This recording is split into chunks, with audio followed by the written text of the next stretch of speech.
Hello. Hi! Interviewin kita. Pwede. Ah, Gusto ko yan. sige. Gusto yan. Paano ka ba nagsimula sa V-Mobile? Pakilala ka naman. Sige, pakilala ko. My name is Abigail de la Cruz. Isa ako sa mga leaders ng Team Transcend Korea. I've been into business for about 8 months. So, nahirapan ka ba sa umpisa? Mahirap. Sa umpisa, kung mahirap, mahirap talaga kung iisipin mong mahirap. So, lahat ng bagay, talaga, sa umpisa mahirap. Kahit dito, pagdating mo dito, syempre isasalang ka sa makina, mahirap talaga. Pero isipin mo lang madali para lahat ng bagay maging madali. Mahalin mo lang para lahat maging madali. So, magkano na earnings mo ngayon? Malaki na, no? Malaki? Hindi naman ganun kalaki kasi medyo malayo pa tayo doon sa malaki na sinasabi nila. So, yung earnings ko, proud ako kasi pinaghirapan ko yan. Hindi ko yan pinanalo sa loto, pinagtrabahuan ko, hindi pa ganun kalaki. Ang mahalaga doon, meron kang resulta. So, ang earnings ko as of now is 400,000 pesos in 8 months in V-Mobile. So, masaya ako at meron ako yan at kasi pinagpaguran ko yan. Kaya proud ako.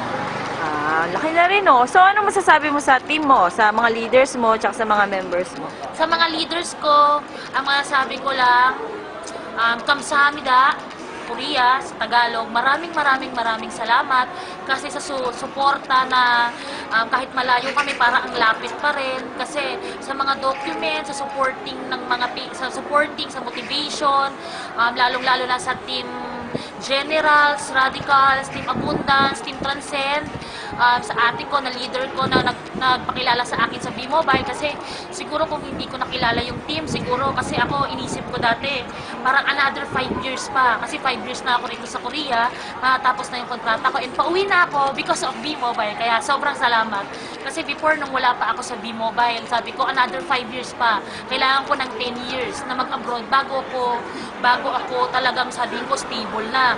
Pero ngayon, nasa V-Mobile na ako at napakilala sa akin ng ate ko, parang sobrang excited na ako umuwi. Uwing-uwi na ako because of V-Mobile. So, maraming salamat kila Miss Abby Serrano, kila Sir Patrick Baro, kila Sir Jester Ching, na nagtatanong kami ng technical kahit madaling araw na susagutin ni Sir Patrick Baro. Maraming salamat sa mga leaders.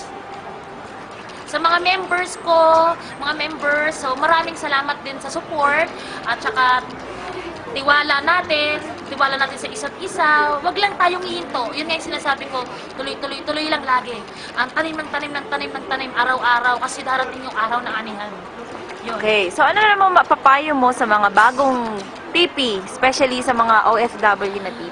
Sa bagong TP at sa OFW na tulad ko, nagisimula pa lang din naman ako. So, yung tiwala sa sarili, unang-una, tiwala ka sa sarili mo, huwag ka makinig sa mga taong negative. Kasi yung mga taong negative, pag hinila ka nila, wala, mag-stay ka lang sa baba, 'di ba? And ikaw naman yung aanin ng iyong mga dreams, mga goals mo sa buhay. Tiwala sa sarili at saka tiwala sa company. Kailangan niya magtiwala ka lang sa V-Mobile. Ang lagi nga nila sinasabi ng mga leaders natin, kung hindi ka marunong magtiwala, pagyaman pa kaya. So huwag kang matakot sumubok. Kasi ako hindi ako natakot sumubok. Kasi kung natakot ako sumubok, siguro TNT na ako dito sa Korea. So, sabi nga nila, ang tagal mo lang ginagawa yung ginagawa mo dati, huwag kang matakot sumubok ng panibago. Kasi ang magiging resulta nun, panibago rin. So yun, subok lang subok, tapos resulta. So, ang isa pang payo ko sa mga iba na malayo sa OFW, basa kayo lagi ng documents, wag kayong mag-i-endorse ng business natin nang hindi nyo naaaral yung negosyo. Basa kayo ng documents, 2 to 3 documents lang per day.